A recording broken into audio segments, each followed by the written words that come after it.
I was just thinking as firstly was sharing when people like Elijah and Moses spent 40 days with the Lord. Could you imagine what they got? Could you imagine how they came out more powerful, more potent? Ah, I tell you, so we're gonna spend 3 days, or we're gonna get a lot out of it. So I look forward to it, and I encourage you to get excited about 3 days. A little while away, first, second, third of December, but I tell you, it's gonna rush on us very, very, very, very quickly. So get yourself prepared. We'll help to prepare you as we get there. Okay, so we want to continue with where we left off. For those of you who are new, the second half of our Bible study, or kingdom study as we call it, is more interactive in the sense that you get a chance to stop me, ask questions, make comments, agree, disagree, and it's really interactive. That's how we learn. We learn by asking questions. We learn by being inquisitive. And so if you have a question, please feel free to just put up your hand in the chat, and we will acknowledge you, and you get a chance to ask a question and make a comment. But one of the things that we always say, and First Lady said it earlier on, and I want to say it again, please don't get ahead of us. Sometimes we do things that you would have gone through before, that you would have known before, but God always has something new He wants to reveal. So don't tell yourself, "But I know that, I did that story already, I read that already," because you would miss what He's saying now, tonight, today. It's like you go to, you have a trip to the zoo. Let's just give a practical example. You go to the zoo and you decide, look, you know what? I went to the zoo so many times already, and you go there. You're part of the team that goes there, but you're not taking anything on because what you're concerned. I see all that already, and you would have missed either something new that is brought in or something you didn't see before, and you would miss it because you have this preconceived idea that I know this already. We want you to just, if you can, empty yourself of all that you know. So as we go, you will learn something, and you might help to teach as well. You might help to tell us, encourage us, and point out something that we didn't know before, and God can use you. So be a part of the study. So we're looking at the topic, this thing called love, and we're looking at the love chapter 13. That is, 1 Corinthians chapter 13, and it talks about what love is. And we say love is what love does. How do you know you love? By looking at these things. This is what tells you what love is. Not that airy-fairy feeling, not that feeling of your heart skipping a beat or beating faster. All that are symptoms of being in love.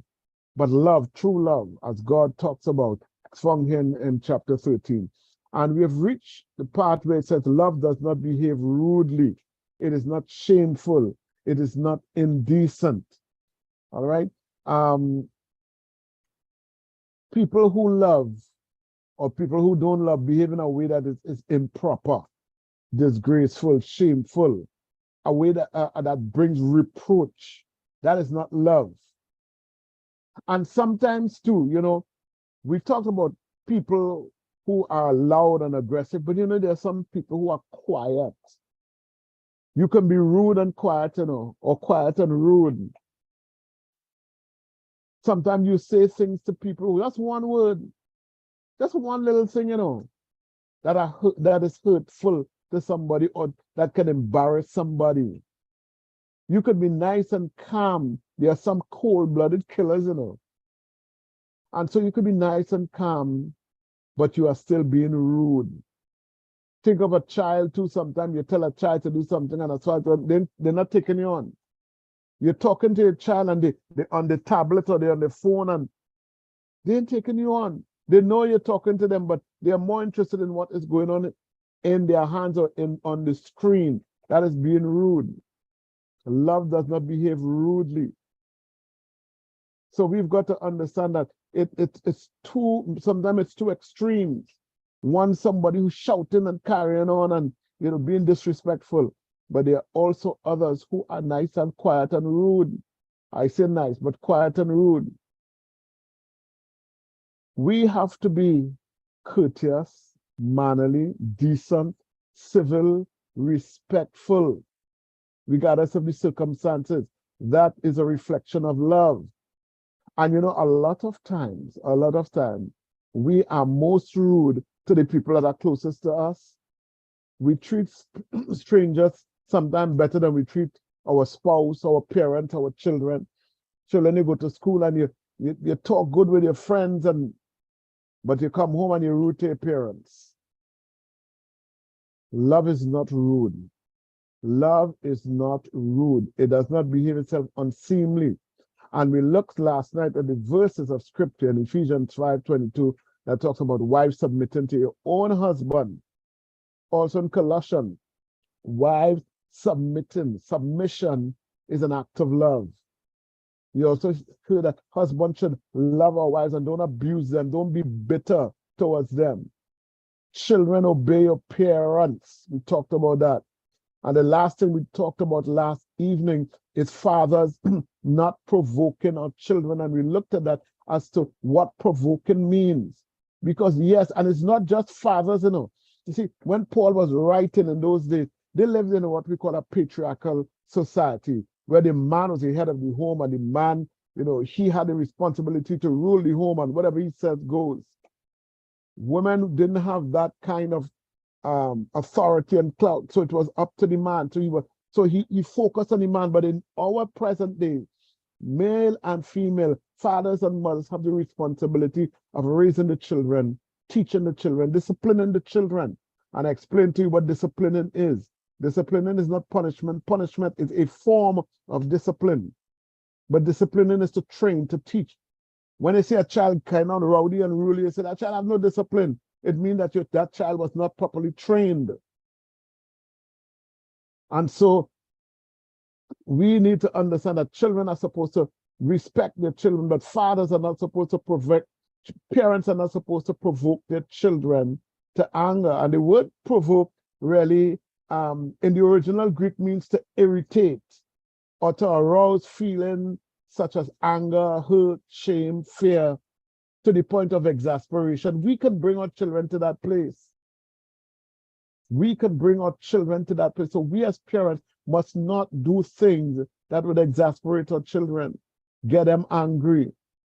Another translation of the Bible, you know, they render the word, they translate the word as I think one version says, do not exasperate your children. One said, do not aggravate your children.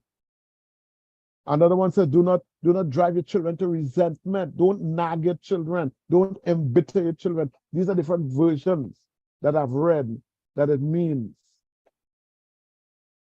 So we have to understand as parents, we cannot be an overbearing disciplinarian to our children who is always correcting the children. We need to teach our children in love, train them in love. You can't be picking on your children all the time, because your children will get discouraged. They will lose spirit. They will think they could never do anything right. That's how we could exasperate our children. We must not overcorrect or harass our children. As a matter of fact, let me ask that question. Is it possible at all to overcorrect your child? Is that possible? Is it possible to harass your child? Maybe the children in the chat could answer that. Do you think your parents, or even those who are adults, do you think your parents overcorrected you? Or do you, maybe when you look back in your mind, think that there was a time that your parents were, or their father, your mother, they harassed you? Anybody? Yes, Dr. Richards, Minister Joshua. And we also have a comment in the chat. One of the comments, oh, yes, it is. Another one, 2 people says, yes, it is. Minister Joshua. Yes, Dr. Richards. I think it's definitely possible to over harass a child. I mean, I'll use an example, and it happens sometimes. But let's say you tell your child to do something, right? Let's say in my instance, it's to wash the dishes or something. And you're going to do the dishes, and your parents call you again and say, make sure you do the dishes, huh? Like, keep reminding you of something that they know that you currently do it, but they keep reminding you or saying it over and over. I don't know if it's making sense, but if you're doing something and you're in the middle of doing it, but they say make sure you go and do it, it is kind of irritate you. And then while you're doing it, sometimes they correct you on how you're doing it and tell you, no, you're supposed to do it this way, no, you're doing it wrong, no, come and do this, come and do that. That's how I see harassing us. So like if I sweep it, right, and I'm sweeping a particular way, and let's say first lady comes to me and she says, no, you're supposed to move, come move this, come, no, you're not doing it right. Come, sweep this here. No, you're not supposed to do that. No, the dustpan is supposed to be there. No, this, no, that. That is what I see as harassing. I would love to But see please, First no. Lady's face right now. No, Dr. Richard, why would you want to see my face? I don't do that. Don't make it sound like I do that. Please Well, don't. he's given an example, so I don't know. All right. So we have a few people in the chat. They're okay. All right. Okay. So we have a hand up, and that hand, Sister Debbie.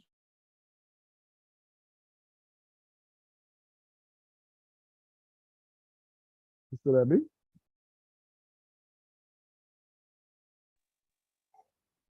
Can she unmute? Yes, Dr. I Richard. can. Yes, I can now unmute. Since last night I tried to unmute. Good night. Hi. If I was First Lady, I'm making watch rest for a whole week.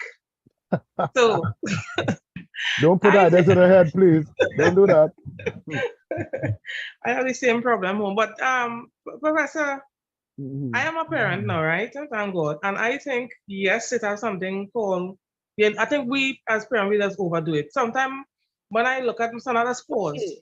And I just replay it in my head, right? And I said, Debbie, you're not allowing your kids. Okay, somebody's mic is open. Check your mic, please. Go ahead.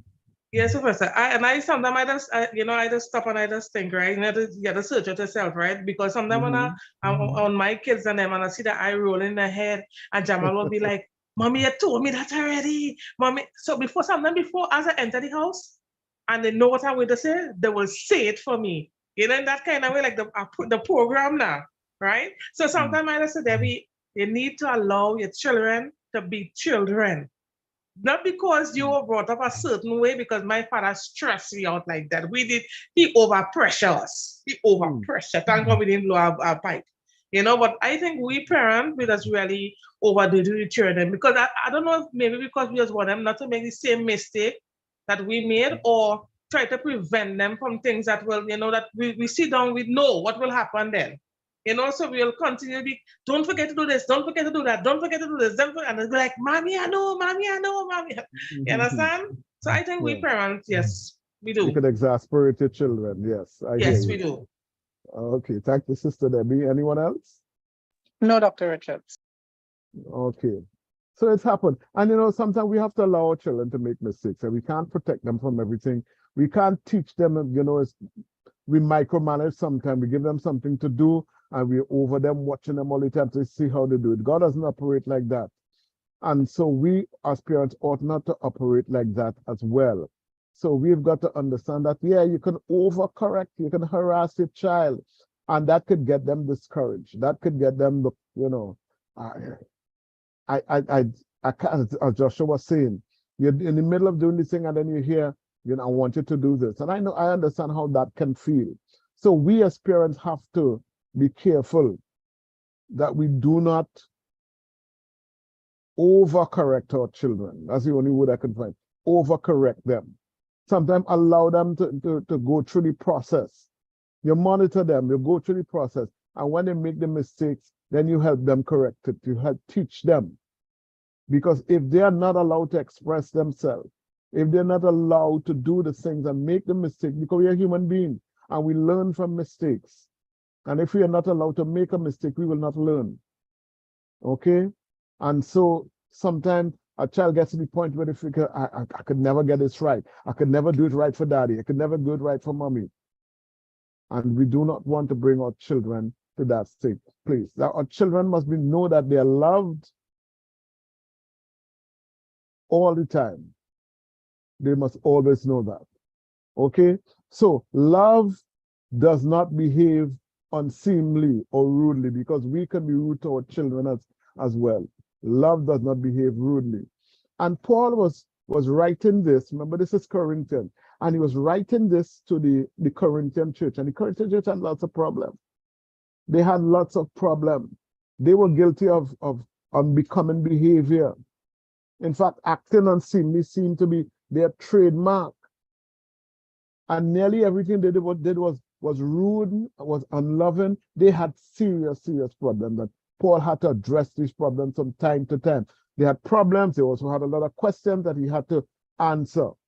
Let's look at 1 Corinthians chapter 11, verses 17 to 22. I don't think I had put 17, but whoever chose that, 1 Corinthians chapter 11, from verse 17 to 22. Now, this is a portion of scripture that we read very often, but this was one of the issues that they had. 1 Corinthians chapter 11, verses 17 to 22. Dr. Richards, I have that, but I'm not so technical savvy. I can't get back on fast enough from 17. I have it on 20 to 22. I wanted to If you just wait, you just have to give me 2 minutes to find it. Well, 2 minutes is a lot. If somebody could read it from 17 to, you have from what? Well, from 20 to, let me get it. 1 Corinthians, chapter 11. Oh my God. All right. I want from 17. 11. From 11. All right. And Elder Mary has somewhere from 20. Oh So my you read God. from 17 to 19. I get flustered. Oh my Jesus. Give me 1 second. Don't get flustered. Don't get flustered. This is this is what we do for communion. This is a portion of scripture that we read when we are going to have communion. But it was an issue that they had in the church. All right. Are we there yet? 17 to 22? Yes. Okay. It's coming up. It's coming up. All right. But it's in the NIV. That is what came up. I'll go ahead with it. All right, go ahead with it. Not the preferred version, but go ahead with it. Go ahead. Aye. My phone is so slow. Oh, geez, you lover of my soul. Let me do that with some fly. Come on. Correcting and abuse. Come on. Okay, do you have where do you have from?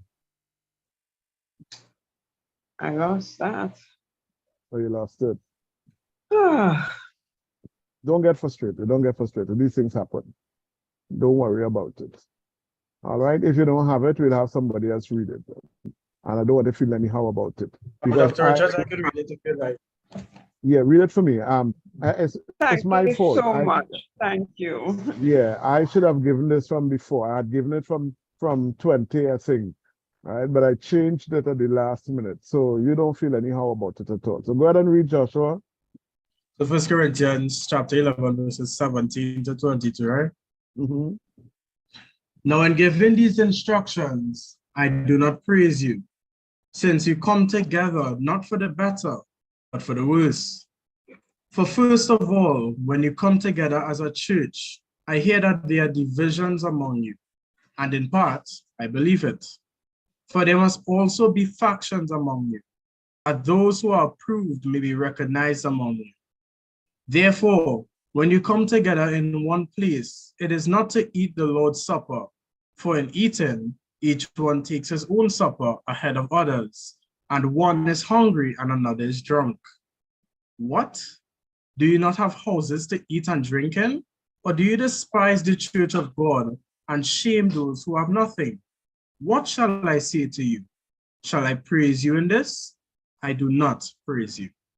Thank you so much. So we see that situation there. They were behaving unbecomingly, unseemly. The Lord's Supper, and they were treating it like a fete, like a party. And so Paul had to rebuke them. And he was saying, this is not love. You can't love the Lord and treat this ordinance like this. You can't say love one another and you're doing this to one another. One is eating, one is not getting anything, and some of you are drunk, and a whole, it was a mess. It was a total mess. That is not love. Love does not behave rudely and unseemly and carry on like that. That is not love. And this is what Paul was saying. So we need to understand that we need to be courteous, we need to be kind, we need to be, as a matter of fact, give me some practical examples on ways that we can avoid unseemly behavior, on behavior that is not unseemly. Let's be practical about it. Give me some practical examples of good behavior. Anybody? Talk to me. Put it in chat or raise a hand and tell me. Now, this is not a test, so don't worry.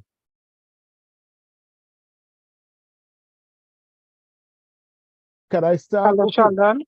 Uh-huh. Hello, Sheldon. All right, Ella Sheldon, go ahead. Being courteous. Being courteous. Well, you take the words right out of my mouth, because I was just about to say that when you came on. That's correct. Being courteous. Let me just ask a question here, Dr. Richards. Mm-hmm. That piece of scripture that Joshua just read there, Mm-hmm. and going back to the topic that you mentioned before, that not angering your children to wrath. But if the Corinthians and them, and I'm thinking, right, because when the question was asked, could you overcorrect, yes. Overcorrect your children. And I'm thinking about this scripture here now, and based on how the Corinthians was getting on and their behavior, if it's a situation that was a behavior that they learned from small, and because if you have a disrespectful child, will grow into a disrespectful man. Correct. Right? And if you don't curb that in the earlies, right, then this is what it is we're going to be faced with. So while I do understand that overcorrecting, I understand what it is you're saying about overcorrecting. I was looking at it from that standpoint, in the sense that sometimes if we don't be on our children, right, to make sure that they get certain things right from a young age, if we allow them, right, to grow with these things, and we saying, well, let me just let the child be a child now, right? Eventually these things grow, and the old people have a saying, you can't bend a tree when it get old, when it get big, right? So I was just looking at it from that standpoint now. So I don't know what is your view on it, taking into consideration the scripture that was just read there in 1 Corinthians, with what the Corinthians were doing, because it comes back to that. That's how I'm seeing it. Okay. Now, when we talk about overcorrecting our children, we talk about to the point of harassment. Now, you as a parent, the scripture says to train up a child. So you need to train your child. You need to discipline your child. You need to set boundaries for your children. And if they cross the boundaries, then there are consequences. You deal with it from that point of view. But think about what Josh was saying. When overcorrecting is, you give your child something to do and you're there and you're harassing them to get it done all the time, over and over, even though they are doing it. They are going to do it, but you so want them to do it that you're there, and every move they make, that is overcorrecting. But if your child is going astray, if your child is displaying behavior that is unseemly, that is rude, you as a parent have to correct it. Now, what happens with the Corinthian church? What happened with them is that they brought all their worldly behaviors, Everything they used to do in the world, they wanted to bring it in the church. That's how they used to get on while they were in the world. So Paul had to stop it, and he had to, and what he was saying, this is the required behavior for children who are of the kingdom of God. In the kingdom of God, this is how you behave. So he had to set the record straight to teach them, because they brought from outside. So if your child is bringing home behavior that they pick up in school or they pick up on the street, you deal with that. There's no overcorrecting there. You have to deal with it, because you will be responsible for that child if that child goes astray. So that is not a case of overcorrecting. There are things that you have to put your foot down immediately as you see it. The other thing where you have to allow your children to grow, to explore, to expand. And when I say grow and explore and expand, it's like you have a little baby running around. You make sure you secure the place wherever they play, the playpen or whatever it is, and you allow them to explore within those boundaries. If they're stepping out of that, that's where you step in. So I'm saying that even with our children, there are things that we have to allow them to do, allow them to explore, allow them to make mistakes, but you're there to correct them. It's like a child learning to walk. They're taking the first step and you're right there. You're not gonna hold them and carry them every step of the way. They will have to take one step, they may fall down, but you're there to pick them up. That's how we are supposed to be as parents. But if your children, especially the older ones, as I said, are displaying behavior that they learn from somebody, you have to cut that. There's no overcorrection that if you don't do it, you'll be undercorrecting. You have to ensure that the boundaries that have been established, and you have to establish boundaries as parents. That's one of the things that parents do.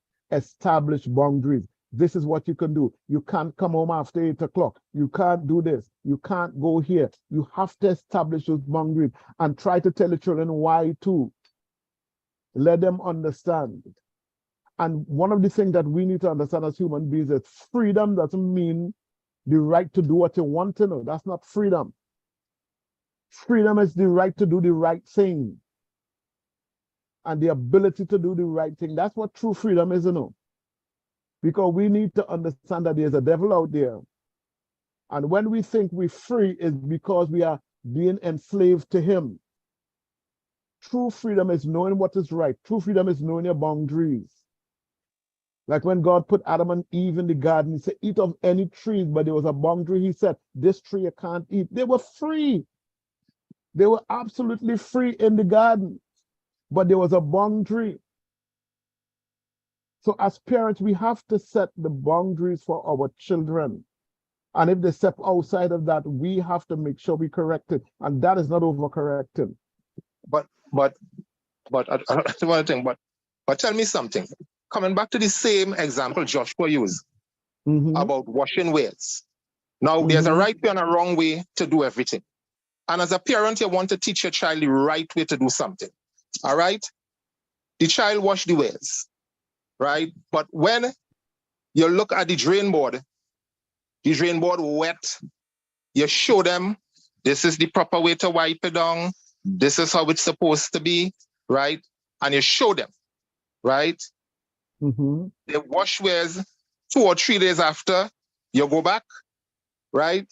When you watch, you just take the cloth and just pass it, right? Is that overcorrecting if you say, come?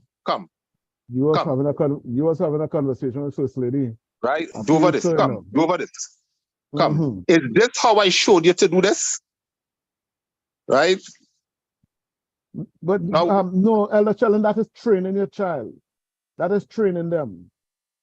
Because if you, and that's why I say you set the boundaries, and not only boundaries, you show them what is supposed to be done. And if at the end of the day, at the end of what they do, it is not the way or to the standard, yes, the standards, the boundaries and the standards, you set the standards. And if the standard is not kept, then they have to do it over and do it over until they get it right. That is not overtraining. That is not overcorrecting. That is correcting. That is not overcorrected. It is corrected. Because once they don't get it right, it means they have gotten it wrong. But I want to just go back on something you said. You said there's a right way and a wrong way to do things, and that is not always necessary so. Because they may have more than one right way to do something. I remember many, many years ago, there was a lady and her son, and same washing wares. And he was washing wares with his left hand, he's a right-hander. But somehow it seemed more comfortable to him to wash with his left hand. And she beat him. And she kept telling him, no, you can't wash wares so. And he couldn't understand. And he spoke to me and he was crying. But she, as far as she was concerned, the right way, you're a right-hander, you wash the wares with your right hand. But he was more comfortable for some reason. So sometimes we establish what is right, but there may be other ways to do something. And our children sometimes teaches us things, teaches us to do things another way. And we have to be willing to listen and to learn even from the children. Okay, so and this is what part of living is. You learn, you grow. Parents can learn from children too, as well as, as children learn from parents. Parents can learn from children. I mean, that is even so now, because when I have any issues, technical issues, I call my sons to see about it, because I don't know how they know to fix this and to fix that in terms of the internet and this and all the technological thing. They're able, so we can learn from them as well. And so we teach and we learn, but we cannot as a parent say you have to do it my way or else, because my way may be the old way. There may be a new way to do it. I did old maths in school. Now they're doing new maths, but they don't even call it new maths anymore. It's just maths. But when I started, in my latter years, we had old maths, and they were now going into what we call new maths. So the old method is gone out, and they have new ways of doing the maths now. So that's just the way it is. So we have to understand that we may be teaching our children to do something one way, and they say, listen, let me do it the other way. However, it must bring the result. So if they're doing it their way, and as you say, the thing's still dirty and water still there, and that's a different thing. If what they do, if the way they do it brings the result, the standard that is supposed to be, then allow them. Don't say you have to do it my way. All right, the world is changing, and there are things that are changing, and there are some things that remain the same. Yes, when we talk about principles, but there are some things that change. And we exasperate our children when we keep telling them, you have to do it the old way. You have to do it my way. That's the way I knew how to do it. That's the way my parents taught me. It doesn't work so anymore. It doesn't work so anymore. All right, Dr. Richard, yes.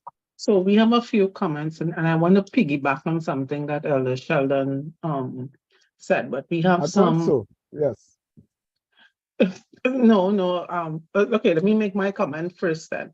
Dr. Mhm. Richard, you see, one of the things now, I understand what you're saying in terms of doing something, let's just say boiling potato. Just, to give an example. So one person might boil the potato with the skin on, and their logic for doing it is that the nutrients is right under the skin. And so then the child might prefer to peel it. Well, let me do it back to front, because children like fast shortcuts. So a parent might say that they will teach the child to peel the potato and boil it. And the child might say, no, that's too much of work. So they would want to boil the potato in the skin. Mhm. Right? Same result, you get the same results at the end, right? I understand that. However, I'm still kind of thinking with the overcorrecting, because and let's use the same example with dishes. If you're teaching a child to wash dishes, and there are certain things you have to do when you wash dishes, you have to do it. There's no halfway around that. You wash the dishes, you get rid of the soap suds, right? You clean the sink on the inside, then you wipe down. You have to wipe the counters. So if a child doesn't do it, and they do it wash the dishes, go back and sit down, and then you're still seeing remnants of rice or whatever remain, you go back and you tell the child, go back and clean. That's not the thing. So they clean the sink. Then you come back the kitchen counter and you're telling them what they have to do it. And you know, you have to keep coming back to them all the time. That is not necessarily overcorrecting the child. No, I agree with you. That is not overcorrecting. Right. This is the point that I made. Let me just say this. The point is, if the standard is kept and you keep harassing it, that is overcorrecting. But if after they do what they do, the standard is not there, what it is supposed to be, the sink is not clean, you're seeing things, then you correct. That is not overcorrecting. You are correcting. The example that Joshua gave is that they are doing something. He is doing something and he's being told, do it. Huh? And you push him all the time. And he has to take his time to do it the way he knows how to do it, unless, of course, they have a particular time to finish it. So if your child is not doing what they're supposed to do, if you always have to come back and say, listen, you didn't do this and you didn't do that, that is not overcorrecting. That is correcting your child. That is bringing them to the standard that has been set. And that is what I'm talking about. So that is not an overcorrection. Okay. We have some comments in chat. One person says, not to the point to where it becomes ineffective. Another, yes, but sometimes parents correct in anger, and this is not right. Try to correct in love. Another comment, over correction is stifling. Sometimes we need to focus on the outcome and not the process. One other comment, my dad made me a right-hander so I can use my both hands.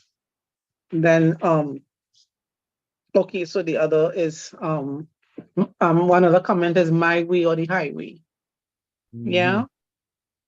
Yeah. And I like the comment when that says, we need to focus on the outcome rather than the process, because the process can change. But if what they do, the outcome is what is desired, then let them do it their way. Because if at the end of what they do, you look at the sink, we just talking about doing dishes now, and everything is the way it is supposed to be, why would you want to tell them do it my way when their way is just as effective and they prefer to do it their way? It's easier for them. So it's the outcome. And sometimes children get frustrated when they're doing something the way they know how to do it, or what is easier for them or more effective for them, and you're telling them to do it your way. That's what I'm talking about with overcorrecting. You keep pushing your standard, my way or the highway, and that does not necessarily work with children. Now, we're not talking about a rebellious child who just want to do things their own way. That's a different thing altogether. We're talking about the process. Once you reach the desired process or standard, once when you look at the dishes, they're clean. Joshua Richards, Dr. Richards. Yes, Joshua. So, Dr. Richards, I just wanted to say, so, for example, the overcorrection, if you're washing, for instance, for me, if I'm washing dishes, I prefer to wash cups first and then spoons, so that I can put the spoons in the cups and make it easier for me. But the overcorrection would be if First Lady comes to me, and this is an example, Dr. Richards, I'm just saying it's an example, it's not what happens, it's an example. So if she comes to me and First Lady says, you know what, I don't like how you're doing that, you have to wash the plates first, and then after that wash the knives, and then like that. So that'd be overcorrection, because the outcome would be the same, because I'm still washing the dishes. These dishes still going to get washed. It's just that First Lady prefers if it's done the way that she likes it to be done. So that would be overcorrection. Right. And let me answer that by saying this though. If you are correcting your children, let's say First Lady is correcting you and says, I don't like the way it is done, she's supposed to tell you why. Because I remember when I was in school, I learned that there's a particular sequence to doing dishes. I don't remember what it is. I think you wash the plates first. I don't remember, but there was a sequence and there was a reason for the sequence. because there were certain things that would be greasy, and if you wash it first, the grease will come out in the water, etc. So there was a particular sequence. So if you are correcting your child, you tell them why you want it done this way. You give them the reason why, so that they would know it's logical, it makes sense. I really forgot, but I know there was a particular sequence. You wash the glasses first and the cups first, and then you wash the cutlery, and then you wash the plates last, and then the plates, and then you do the pots and pans after that. There was a sequence that I learned it at school.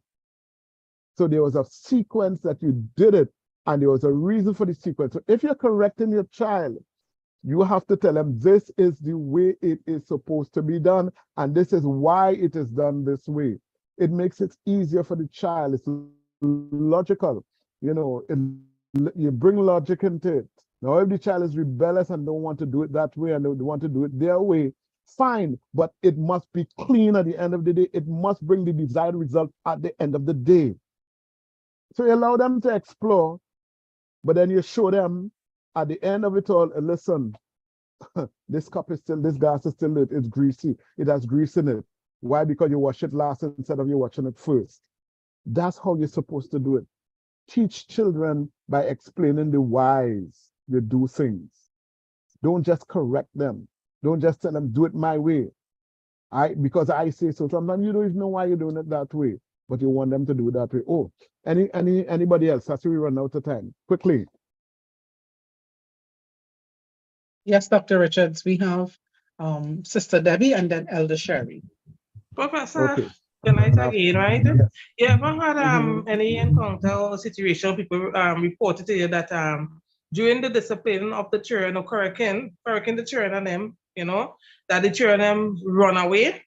And when they do find out after, you know, of course, by the auntie, whoever they run away by, and they will call and they say, you know, John run away and he's saying how you was pressuring him too much or you was nagging him and, you know, burdening him down there. So you, the parent, now start to feel a sense of guilt, you know, because you did this and look what happened now, my child run away, right? We're talking about love, right? So when you start to feel that guilt now, right? Or you start to feel that guilt now, what do you do as a parent now?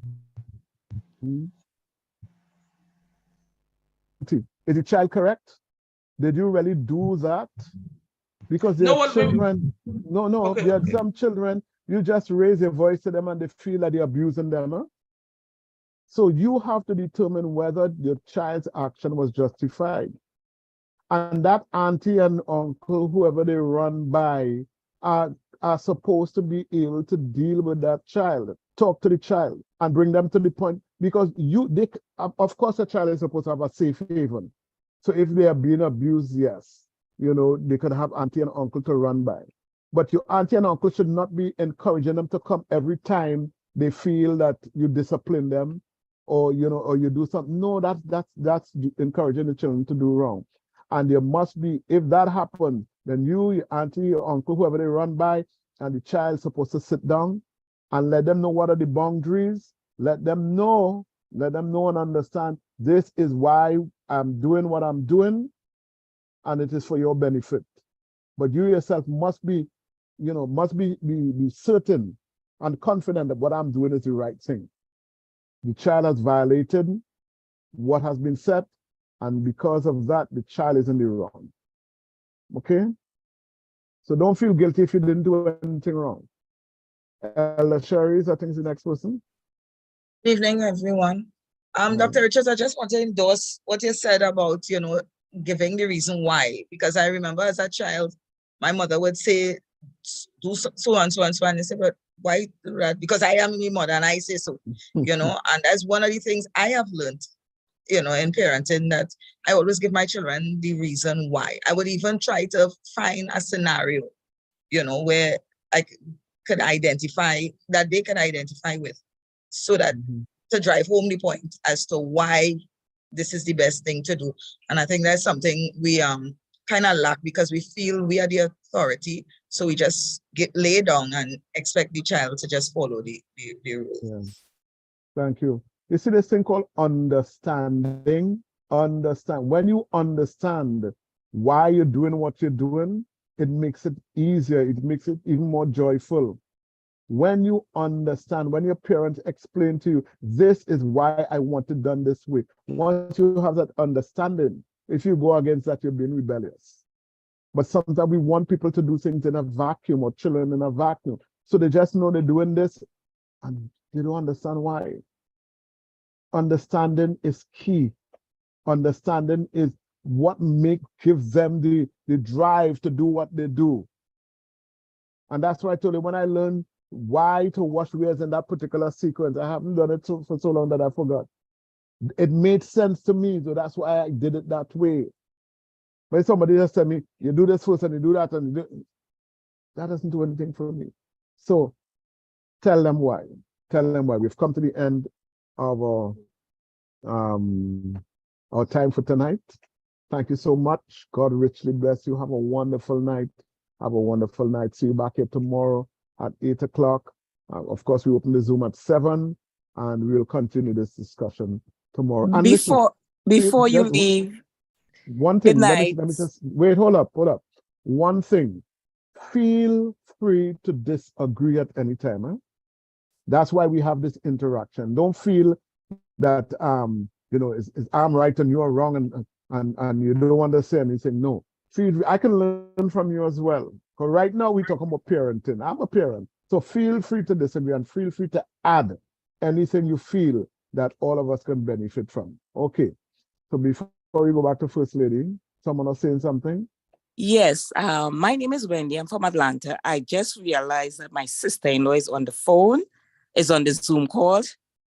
Is Ella Sherry, you said? Ella Sherry, yes. Yes. Is Eric's sister?